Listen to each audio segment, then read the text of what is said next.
Chapter 1. Discrimination. The truth about the world. To become aware of the real self, since he is ever present within the heart of everyone, would be very easy if the notion the body and the world are real should become utterly extinct. O man, who believing the world to be real, has been cheated of happiness, like the parrot that expected to eat the ripe fruit of the silk cotton tree. What proof have you that the world really exists? If you think that this world is real because it appears, then conclude that mirage water also is real because it also appears. What material difference is there between these two? How can the world, which is diversified by space and time, mutable and transient, be real? That alone is real which is eternal, unchanging and beyond space and time. Nothing else. All this appears whenever there is mental activity, that is, in the dream and waking states.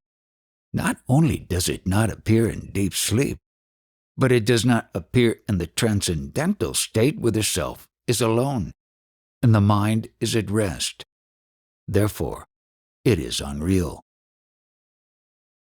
Revelation does describe creation in diverse ways in different places. That must not be understood literally. The purpose of these passages is to indicate that which is the source of the world and the individual soul, not to enjoin a belief in the fact of creation. If the individual soul and the world be taken as real, then how can the Supreme Being be infinite, as he is declared to be by revelation? Unless his infiniteness be given up, how can this contention that the soul and the world are real be right? The real meaning of the two teachings, namely that he himself became all this and that same over-self created all this, is that the world is just a false appearance in him. As the dog conceals the stone of which it is made, when taken to be a real dog and is seen to be only stone, and not a dog, when its truth is known, so is this world in the states of ignorance and of illumination respectively. So long as this world appears, its substance, the real self, does not appear. When the world ceases to appear, the real self appears as he really is. This world, which is of the stuff of dreams, but appears as real by veiling the self, will be seen as the self itself, if it be veiled by the self. As the many-hued peacock is but the substance of the egg, so this variegated world is the self, and nothing else. Thus wilt thou see when thou art in thy natural state, as the real self. To him, the sage, that never strays from the self who is consciousness, this world is of the essence of the self. Therefore he says that the world is real. But how can the unenlightened one, who is without experience of the reality and consequently sees the world as outside of and distinct from himself, understand the true meaning of the saying of the sage? The world is said to be God's creation, to those that delight in it, regarding it as real. But it should be regarded as the stuff of the mind by those that seek to know the truth of the self, in order to become free from bondage. The world is not other than body. The body is not other than mind. The mind is not other than pure consciousness that exists unborn in peace. There is neither creation nor destruction. There is no one that is bound, nor one striving for liberation.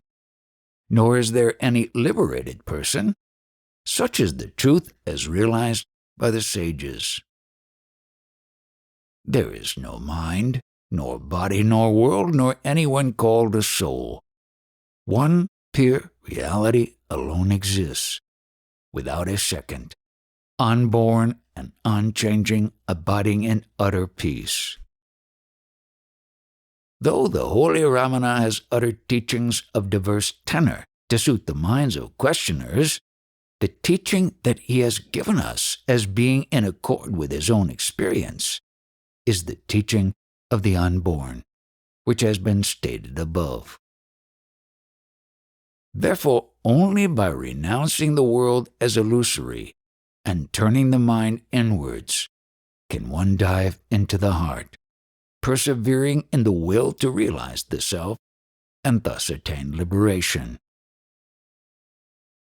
Desirelessness. The mind revels in sense objects, turning away from her rightful Lord, the real self, who is bliss. This is sheer unchastity. The realization of the truth of the self, whose nature is reality, consciousness, and bliss, comes easily to those who, as a result of their good deeds in past lives, are unattached to the pleasures that are in this and other worlds. The realization of the self is not easy for those whose minds are in slavery to desires.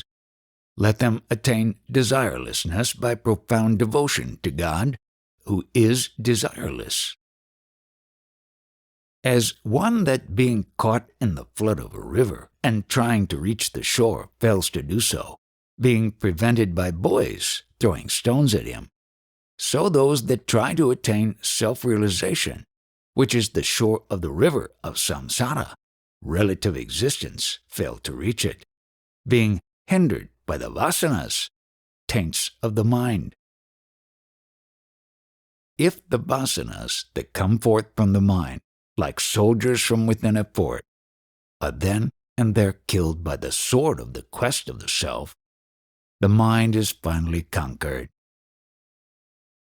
The seeker of liberation must understand that the truth of desirelessness is the prompt extinguishment of every thought, as and when it arises, in its source the heart, by the practice of the quest. The ignorant look upon peace and power as two things distinct from each other. That which is peace in the introverted state of the mind is power in the mind's extroverted state. Praying for powers, which should be despised by sadhakas, from God who is ready to give his own self to his devotees, is like begging for stale food from a rich person that gives freely. Restfulness of the mind is itself liberation. That being so, how can they whose minds are fixed on the attainment of powers, which are to be won by mental activity, ever attain the bliss of liberation?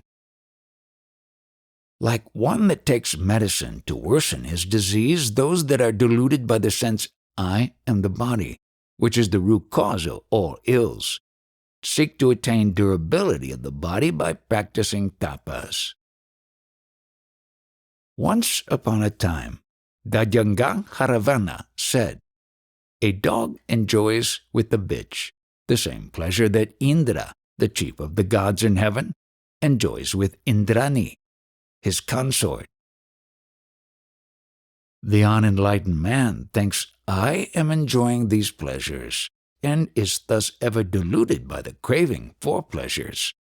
He does not know the truth of the matter, namely that the pleasures are eating up his vitality.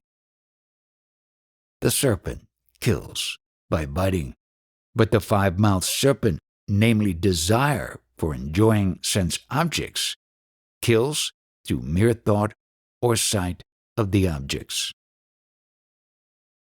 The happiness that is enjoyed in sleep, in a swoon when something desired is won, and when something hated is destroyed, is due to the temporary union of the mind with the self in the heart. One should know that the pleasures that are believed to arise from sense objects, both are and in the other worlds, are really minute fractions of the happiness of self-realization, and not at all independent. A hungry man is satisfied by eating unappetizing food, just as if he had eaten tasty food. It follows that pleasure is not from the object, but from the cessation of the desire for it.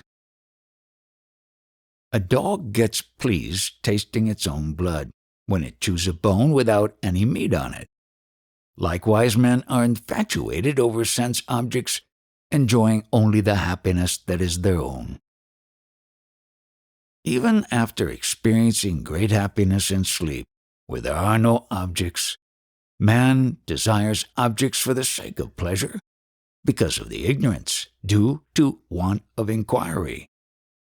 The truth about happiness and suffering, which has been correctly determined by the wise, is this: outwardness of the mind is suffering, its inwardness is happiness.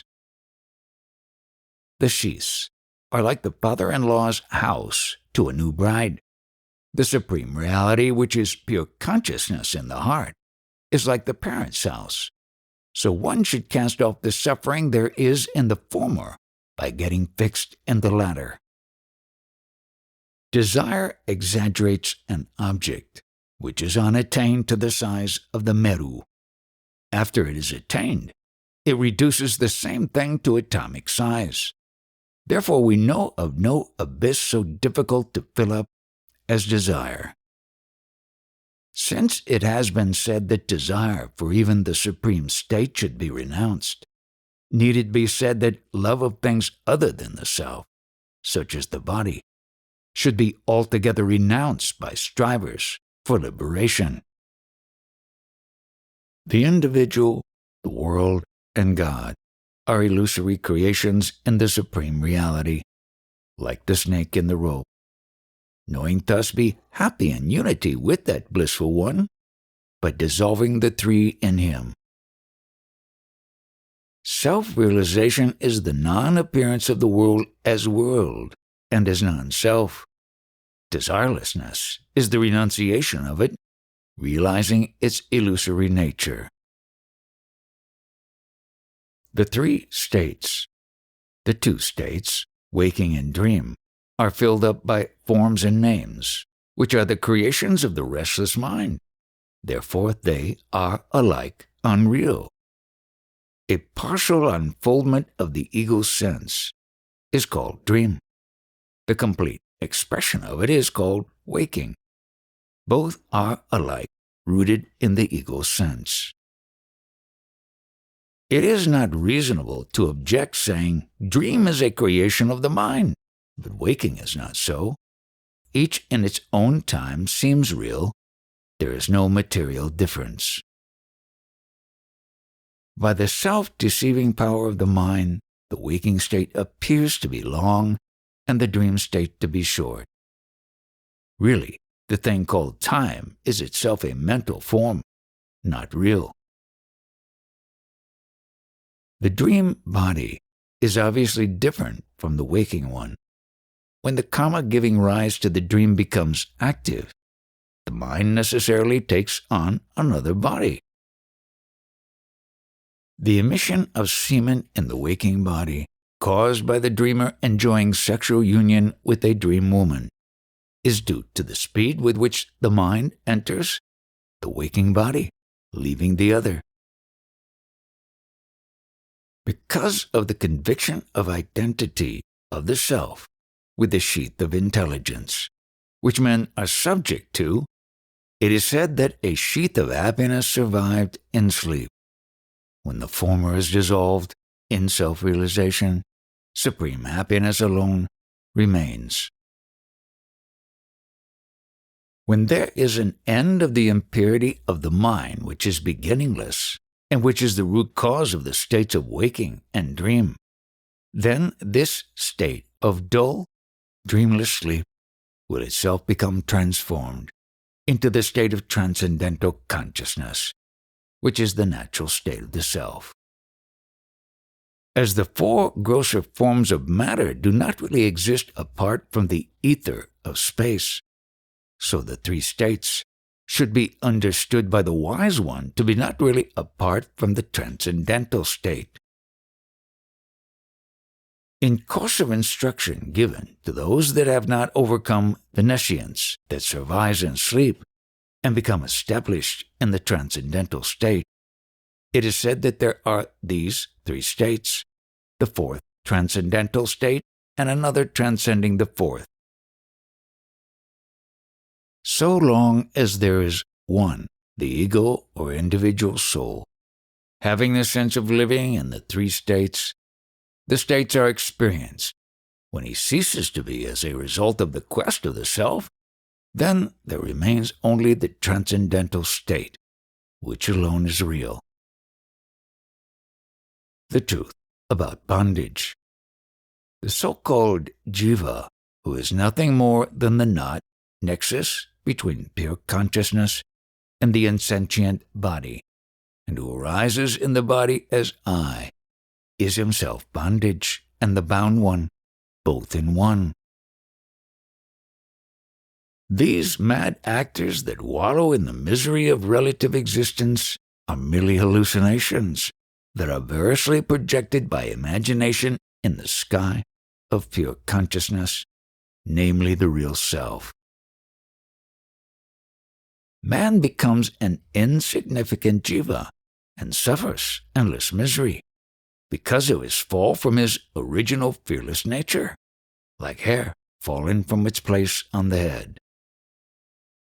This ego is to be regarded as a ghost, appointed by the Overself, God, to keep the body intact, so long as the current karma is not spent by their fruits being experienced. Forgetting one's real nature and getting exiled from the world of the real self, the world-bound one becomes a prisoner in the body and is swallowed up by the serpent moha. Strange indeed is this Maya, namely, the mind, is not real, but those that are bitten by this unreal serpent are losing their lives. Those that cherish the belief that the body, which surely converts sweet-smelling food into odor after eating, is the self, are lower still than the pig. The jiva individual soul, who is called I, does not really exist. If he exists at all, then he is just the supreme reality, just as the seeming snake is just the rope in which it appears. That very mind, which by subjection to desires becomes finite as the jiva suffers endlessly, is itself the supreme and infinite being when it becomes desireless and moveless. Since birth and death have come by the idea I am the body, the immortality which is natural to the self is realized as soon as this delusion ceases. Just as the 10th man in the story of the 10th man counted the others, leaving out himself, the first soul man leaves out his own self and thinks of sense objects. Neglecting to inquire, how am I now? Men vainly ask, what was I before? And what shall I be hereafter? This jiva, who has sprung from the infinite being, like a bird springing up from its nest and wandering in the sky, and necessarily returns to its nest, will surely return and merge into its source, namely the infinite, even in spite of hindrances. The inner meaning of the biblical narrative that Jesus rose up after being crucified and went to heaven has been shown by the Guru as follows. The body is the cross. The sense of its selfhood is named Jesus. His attainment of the state of real self by the extinction of that sense is the resurrection. All those men that have won this state are alike sons of God. Since they have overcome Maya, they are worthy of being adored. If this so-called jiva, arising as I out of the darkness of ignorance, like the pretended companion of the bridegroom of the story, be forced to flee by the quest of the real self, then the truth of the real self will shine of itself. One should not be afraid that in the egoless state the self will be lost. Whoever became himself lost in sleep, where there is no ego. Only by becoming aware of the truth of the self, by forgetting which this great and endless suffering of relative existence has been incurred, does one get rid of that suffering, not by any other means. He that abides in peace and without desires, as the limitless reality, consciousness, bliss, through the thoughts is established in the supreme silence. Inferential knowledge. As a Rakshasa is ironically called Punya Jnana, righteous being, so is indirect knowledge of the self, who is never absent as if he were something absent, designated as knowledge. When mirage water serves to quench thirst and painted fire to cook meals, then deliverance can be had by mere book knowledge. Only since objects are absent, to all alike the self is ever present. But men seek to know him through book knowledge as if he were absent. Even a book that has been studied zealously as giving true knowledge will come to be wholly forgotten and lost to the sadhaka when his mind turns inwards in practicing the means prescribed for self-realization, namely the quest. He that comes to see that the essence of all book lore is that peace of mind is deliverance, must practice pacification of the mind. What for should he go on studying books? As an immature girl may think that the festivities of marriage are conjugal enjoyment, so the man that has not won experiences of the truth believes book knowledge to be the same as that experience. Such a one, being mistakenly convinced that he has won real knowledge while being devoid of experience, presumes to test by the skill of his intelligence the knower of that truth, who is firmly established in the transcendental silence.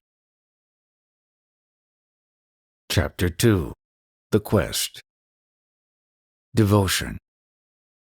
The truth of the Supreme Being is the one infinite reality transcending all relativity, which is the fundamental substance of I, which is the basis of the world.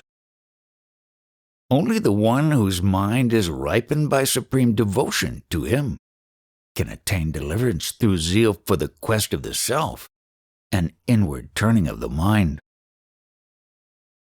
The might of God's grace and the quest of the self in the form of the question, who am I? These two together lead the seeker, sadhaka, to the heart and give him the supreme state, which is the state of his own real self. If God, who is in the heart, does not draw the sadhaka's mind inwards by the might of his grace, who can attain peace by diving into the heart by the mere power of his mind, which is treacherous? If the duties fulfilled according to the injunctions of the sacred lore fail to generate devotion to the Supreme Being, then all such activity is vain. It is even equal to sinful conduct, since it creates fresh bondage. Since even the gods, Vayu and Agni, were unable to lift or burn a blade of grass in the presence of God, how can an ego-ridden person accomplish anything whatever by his own endeavor, unsustained by grace? The man who is deluded by the conviction, I am the body, thinks that God's world is outside himself and far away. Really, God's world is inside the heart. No world in reality. Since the vital fire Kundalini flames upward, and the moon, namely intellect, flows downwards, the Supreme Self, the Sun consciousness, which is the one source of both, dwells between them in the heart. There are two selves. The individual self is one, the Supreme is another. So think the ignorant ones. The self is only one, not two. The Supreme One is the real self, and the other one is a false appearance. Since the Supreme One himself shines in the heart of every living being as I, it needs to be understood that thus God teaches all, saying, I am the one self in all. Being himself exactly the Supreme Being, but thinking himself to be separate from him, man strives to become united to him. What is there stranger than this? As the sky is untainted by the properties of air and the other material elements in it, as the sun is unaffected by the actions of men, so he, being egoless, is unaffected by whatever goes on in the world. Power over all and adorability by all came to God, because he never says I, even through forgetfulness. The Supreme Self is described as being smaller than the tiny atom and greater than the greatest, because he is beyond the reach of the mind, which is itself infinite and atomic. It is said that Hari gives liberation and that Hara gives illumination. But illumination is the true nature of liberation, hence Hari and Hara are one and the same. God's creation does not bind. That which does so is the Jiva's own creation. This is illustrated by the story in which, through false news, the one whose son was alive wept, and the one whose son was dead rejoiced. God's creation surely leads man, through devotion to the Guru, to the state of self-realization. Thus it becomes a means of liberation from bondage, and should therefore be considered as benign. God's grace consists in the act that he shines in the heart of everyone as the self. That power of grace does not exclude anyone, whether good or otherwise. That God prompted Kanappa, the great devotee, to offer himself his own eyes was in order to confer on him his own state through the extinction of his ego. Those who serve God, Shiva, for the sake of objects desired, do not really serve God. They serve the desired objects, hence they do not win the true reward of devotion. For those great ones that see in their hearts the lotus feet of God, arises the light of consciousness of the one real self, through the extinction of their mental taints. Since God is himself the self in the heart, therefore constant meditation on the truth of oneself is the devotion that is most pleasing to God. Since his name is I, the seeker who constantly practices meditation of the I will be taken inside to the source of being, the world of God. It is said, the self must be made a gift of to him. What is the meaning of this? Is the self separate from the Supreme One so as to be given to him? Man is guilty of theft in thinking himself to be a being separate from that pure, indivisible consciousness, which is the true nature of the Supreme One.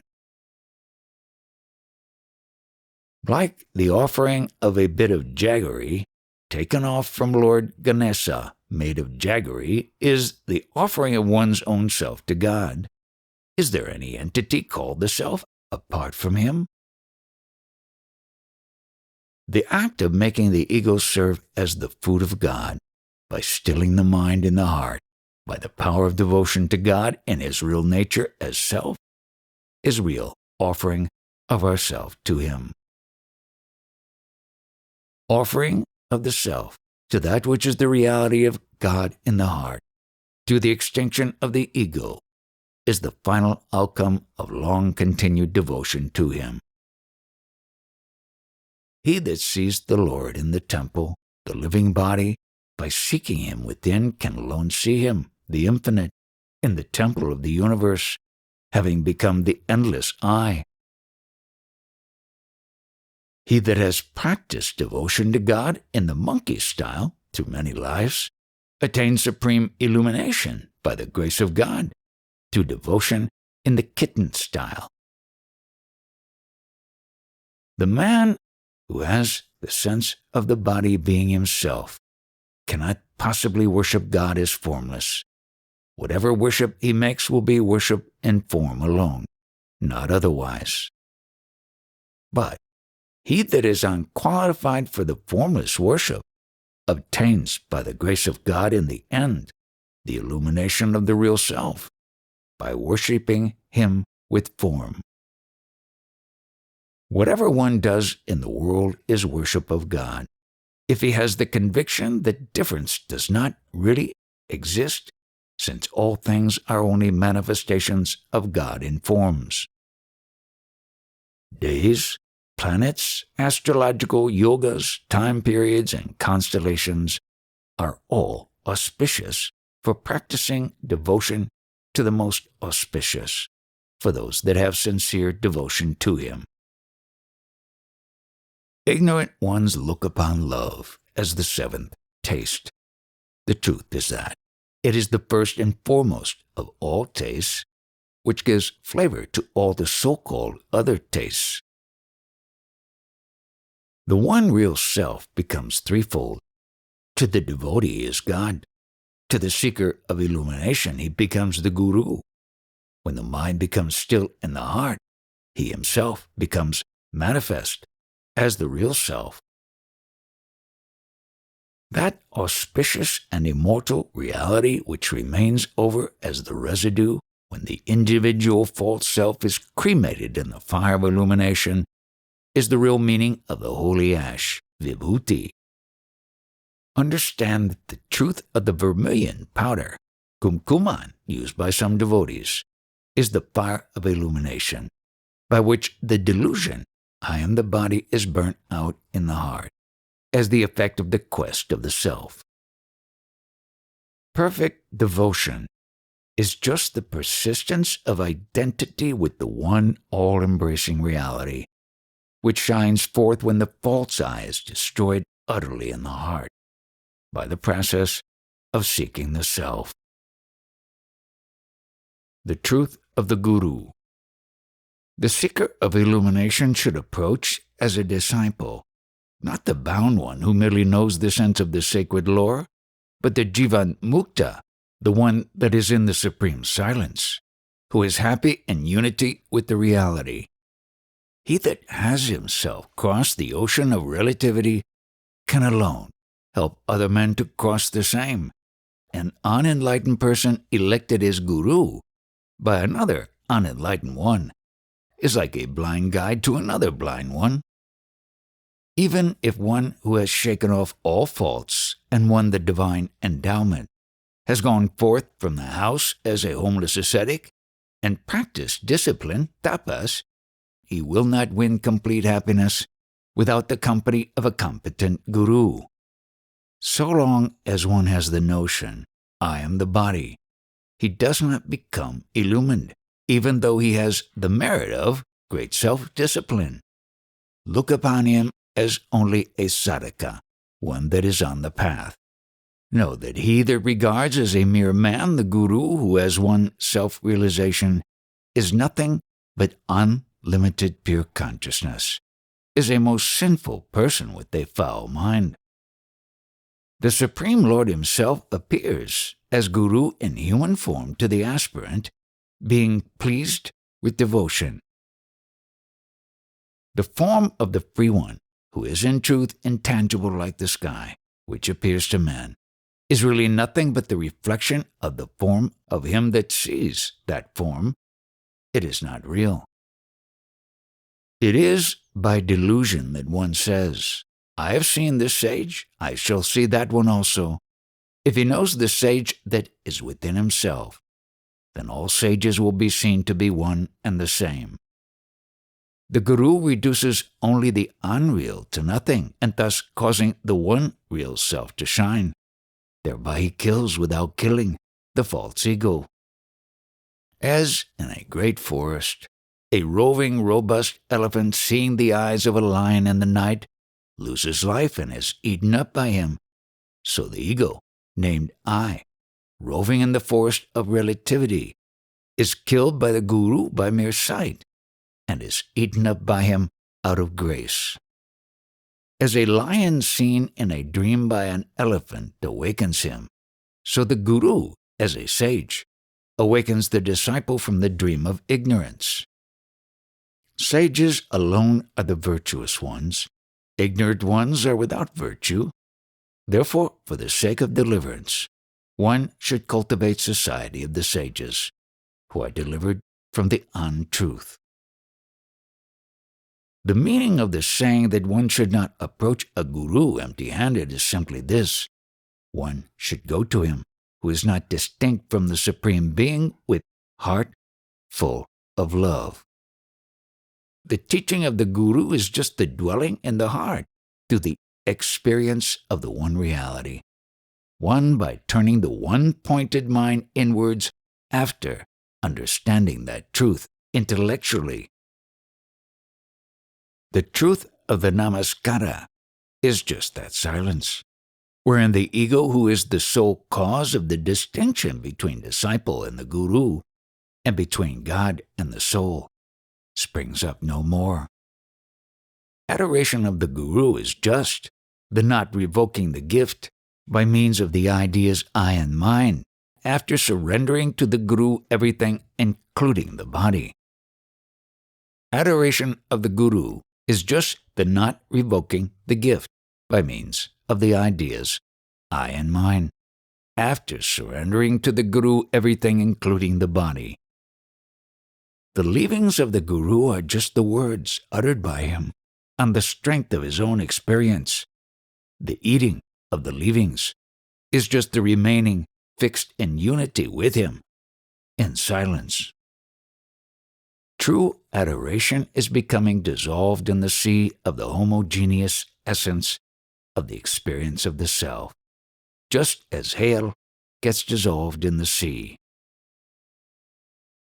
As a deer seized by a tiger cannot escape, so a disciple on whom the Guru's grace looks have rested will never be let go, but will surely be led to the state of kaivalyam. The quest of the self. The sadhaka that has learned to discriminate between the real and the unreal, and desires to win liberation from the bondage of relative existence, which consists in the false ego sense, is worthy to receive the teaching. The highest teaching of the Vedantas, free from doubts, is the state of supreme silence, brought about by the unification of the transcendent and the individual soul, which is the ego. For the very earnest sadhakas who are free from desires of worldly advantage, the inquiry into the real nature of the being, denoted by the word thou, is alone sufficient for the winning of liberation, without any inquiry into the truth of being denoted by the word that. Revelation added to the words that and art in order to help to turn inwards the minds of other sadhakas whose mentality is unripe, not for anything else. O mind, thou hast already suffered, thinking I am a jiva. Do not fall into worse delusion by believing I am Brahman. In the transcendental state there is no one answering to the name of I. Man behaves recklessly even while believing I am this very little body. If he begins to think I am that Supreme One, will anything remain which he would consider wrong to do? The true nature of the real self, in its purity, is the unqualified consciousness I am. Therefore the sadhaka should only meditate I am without any predicate, earnestly and constantly. The one and only reality can be experienced only by those that attain peace by stilling the mind's movements. It is beyond the reach of those whose minds are restless. The state of liberated being can be reached only by dying. But dying does not consist in the destruction of the body. One should understand that true death is the extinction of the ideas I and mine. Thou art not the physical body, nor the vital energies, nor sense organs, nor the mind, nor the reasoning faculty, nor the ego. When the original sin, which consists in identifying oneself with any of these, is given up, the mind is led to perfect quiescence in the heart through the quest of the real self in the form of the question, who am I, when the world appearances ceases? That being which then shines as I am is thy real self. After understanding the above substance of the teaching of the Vedantas, which is very subtle, one should engage in the quest of the real self in order to win liberation through quiescence of the mind. All human thoughts are string upon the thread of the thought, I am this body. All thoughts therefore will cease if one dives into the heart, seeking the practical answer to the question, who may I be? If all the thought waves of the mind become stilled in this way, then the truth of oneself, the real self, shines forth of itself as I. The ego dies, and happiness is patent.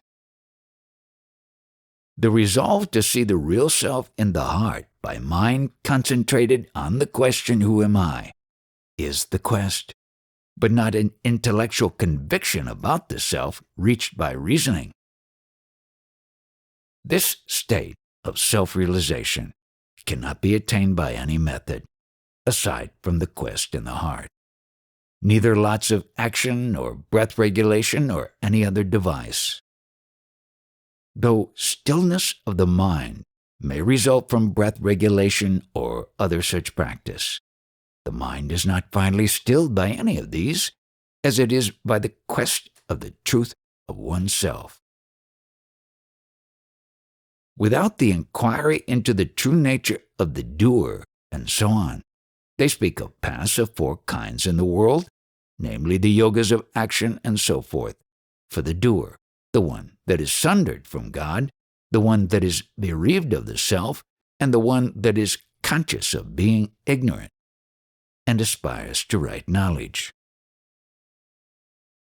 The state of being the real self, which is won by the quest, who is the doer, or who is the separated one, or who is the fallen one, or who is the ignorant one, is itself all the four paths. In this way, the immense superiority of the path of VACHANA, quest of the self, has been clearly shown by the Guru Ramana.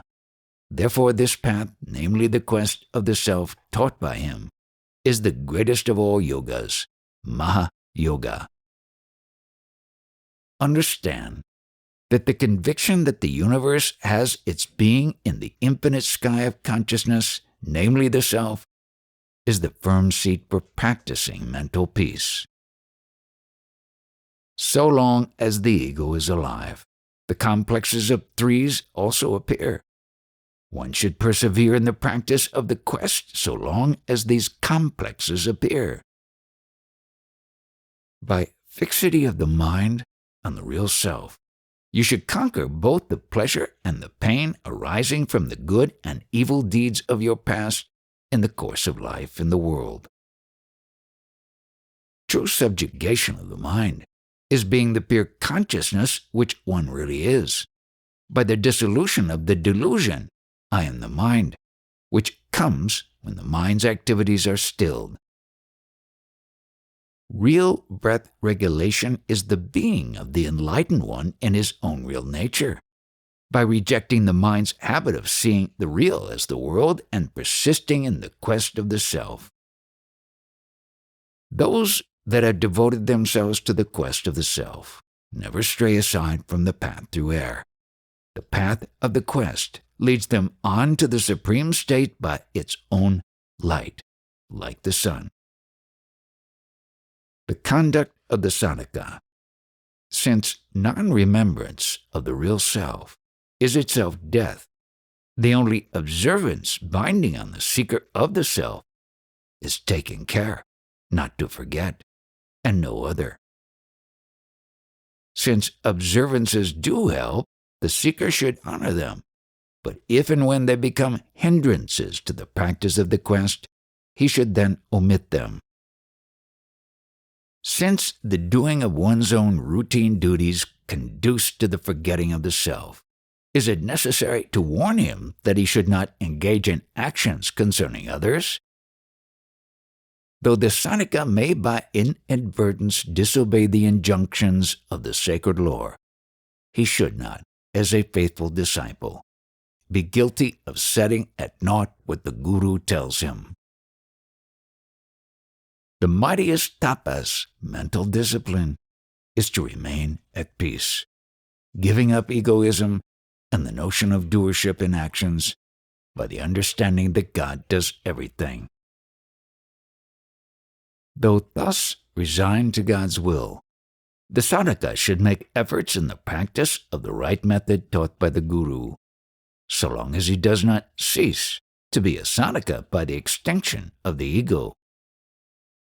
Though there are many injunctions to be observed, the injunction to eat rightly is declared to be sufficient for the sadhaka to win the goal of the state of the real self, since it enhances the quality of sattva. Bhagavan Ramana has stated that the belly curses those that eat without giving time for it to rest and recuperate. The rule regarding taking food is that one should allow time enough for the belly, the stomach, and other organs of digestion to recuperate, and after that, when hunger has come, should eat measured and sattvika food. Meditation on a name or word, worship of the forms of God, and the like do help in the practice of the quest by rooting out the old taints of the mind.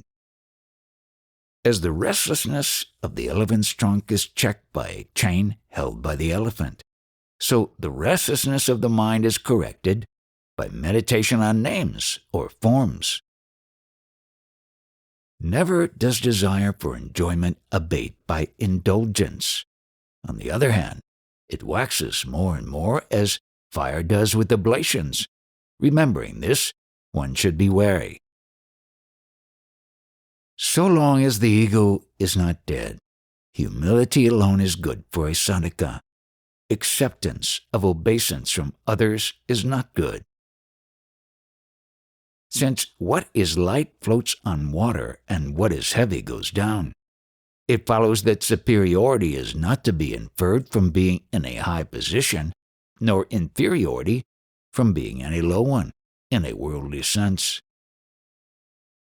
The sadhaka who has given up the notion of the body being himself, and thus does not think, I have a family, is superior to the ascetic who thinks, I am an ascetic.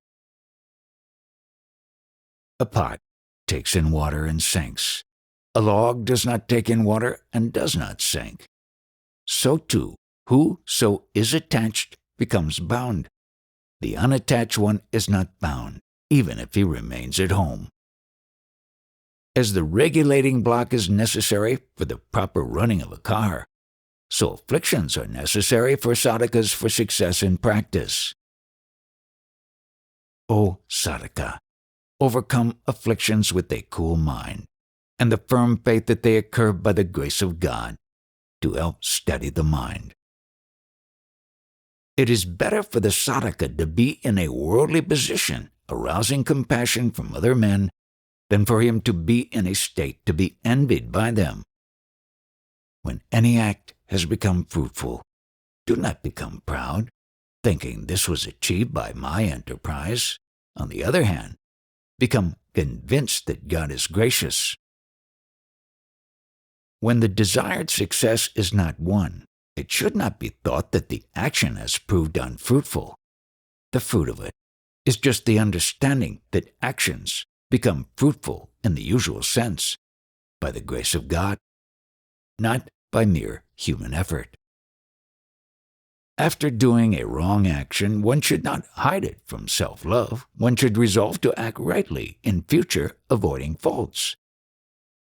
If the sadhaka overlooks the faults of others and sees only their merits, and thus keeps his mind serene, his whole life will be pleasant.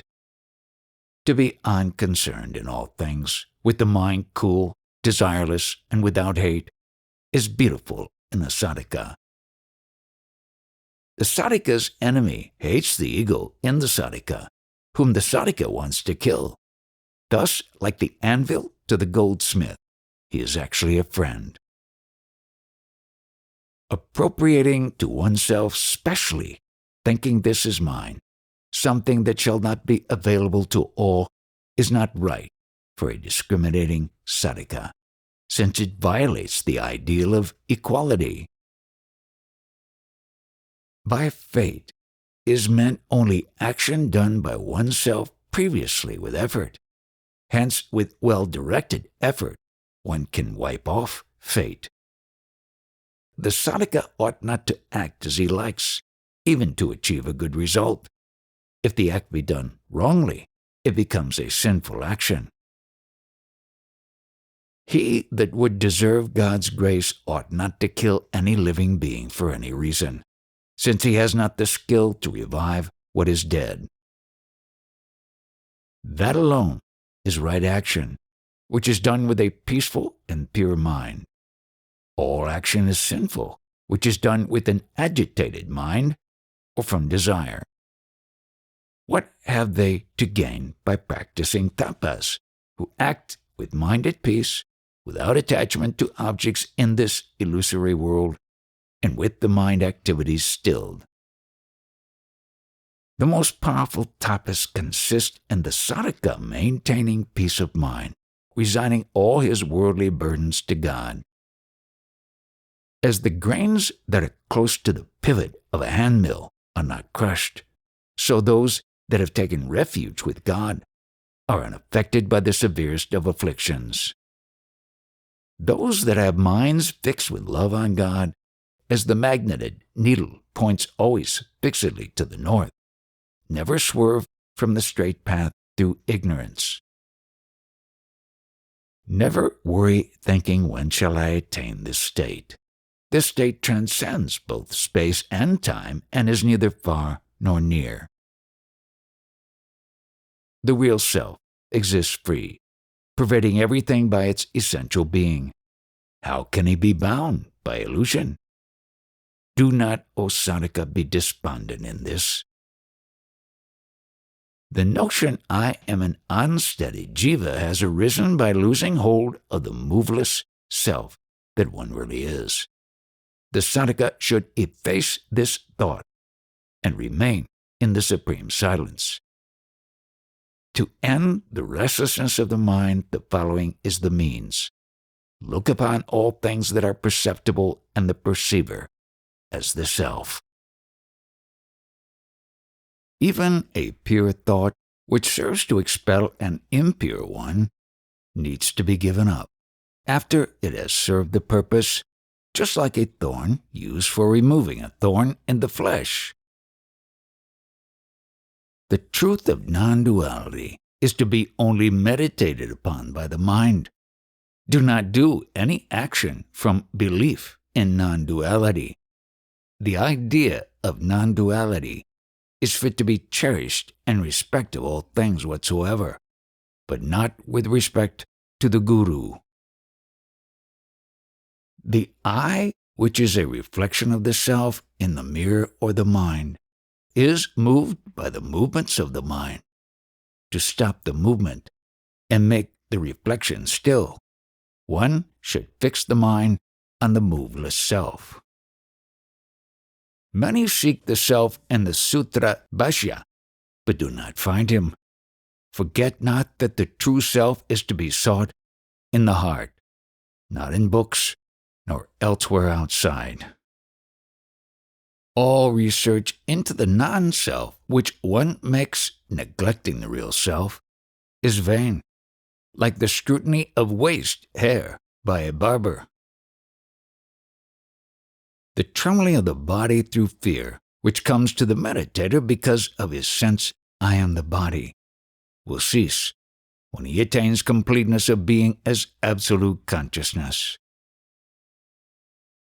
As the pearl diver brings up the pearl by diving down weighted by a stone, so one should win the self, diving into the heart weighted by non-attachment. Chapter 3. Experience. Liberation, illumination, happiness, immortality, solitude, liberation, union with God, the natural state, the transcendental state, nirvana, birth, the good goal, renunciation, non-lying, silence, the bursting of bonds, the fulfillment of all desires, the state without mental taints, peace, having nothing to do, extinction of mind. The highest state, perfect devotion, the supreme speech, self-rule, the heaven of the self, God's fullest grace. These are some of the names of the experience of the self. When the mind becomes calm through the extinction of the ego, who is there subject to bondage? This ego is itself bondage and subject to bondage. There is no bondage otherwise. There never was any bondage for the self who is the only reality there is. He is ever free and aware. The one that is bound is the illusory jiva, ego. Liberation is the simultaneous cessation of the thoughts, namely bondage and liberation, by the quest, who am I that is bound? Those mindless ones that have attained the natural state by becoming aware of the self, unlimited like the sky and ever aware, were never in the darkness of ignorance. The three groups of actions become extinct in the case of the mukta because his sense of being the doer is gone. The sense of being the doer was lost along with the ego, who alone was the doer. Nothing remains to be striven for by those that have become established in this state. They should be understood to be beyond the necessity of doing anything, to have known whatever needs to be known, and to be free from doubt. The enlightened one that has become one with the unchanging supreme consciousness, like a river that has become one with the ocean, takes birth no more in a body. Though he appears to men to be embodied, the sadhaka should understand that he is bodiless, in fact, for by the giving up of the sense of I am the body, his body has been surrendered to the current karma.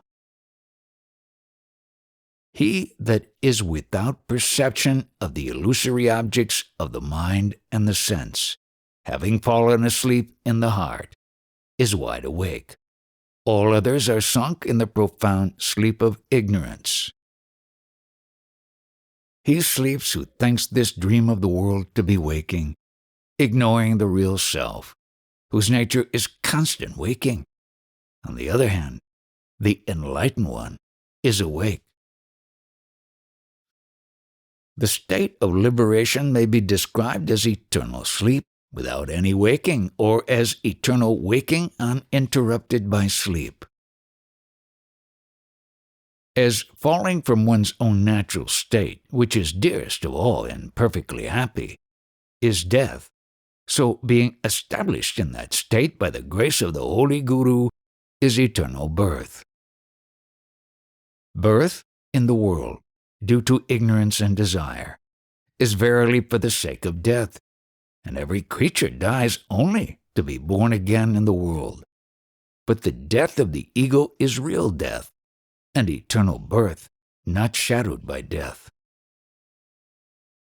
As when the sea overflows the shore, no small creature can raise its head, but is overborne. So when the consciousness of the self is in flood, the ego thought cannot arise. Therefore, there can be no sense of enjoyment for the Jivan Mukta. This state of purity transcends enjoyment, being free from the two poles of enjoyment and suffering. The falling off of the 5 sheets of the one that has become established in the ecstasy of silence by the grace of the Supreme Being was called Nirvana by Sugata. Just as the moon does not shine at all when the sun rises in the east, so when the sun of pure consciousness rises, the self-assertedness of the jiva ceases at once. 3 taints of mind are mentioned. Of these, the foremost is the ego sense in relation to the body. The other 2 are rooted in that. When that is lost, the other 2 will be lost also. The mortal becomes immortal by that method by which the mind, which is extremely restless, is made moveless, like a lame man, free from wishes. Learned men speak of illumination as thought of infinite form, but thoughts are necessarily finite. The mukta is free from thoughts, as a river reaching the sea is without movement. The supreme silence that arises as pure consciousness on the death of the ego, to the mind becoming free of thoughts in the heart, is the transcendental speech. This supreme silence, the being consciousness bliss which is the source of all things, pervades inside and outside. It is this which the wise called jnana. This state of being the real self by jnana is the real becoming God, the eternal peace, the state beyond the 3, namely waking, dream, and sleep, the treasure of independence. Non-duality. When, by the grace of God, which is easily won by devotion, the mind becomes calm in the heart, then is experienced that one, which is both the light and the sky space by which and in which the mind and all else seem to exist. The sky of pure consciousness is like a cremation ground, where the one alone remains, the false self being cremated in the fire of self-realization. As a forest is burnt by a conflagration, no object appears in the presence of the real self, since it is all burnt to nothing by the fire of pure consciousness. The one self alone remains, the unlimited I in that supreme state. In my vision of the self, I alone am. Thou art not. In thy vision, thou alone art. In the vision of the reality, the self is all. When the truth is sought, I am myself all.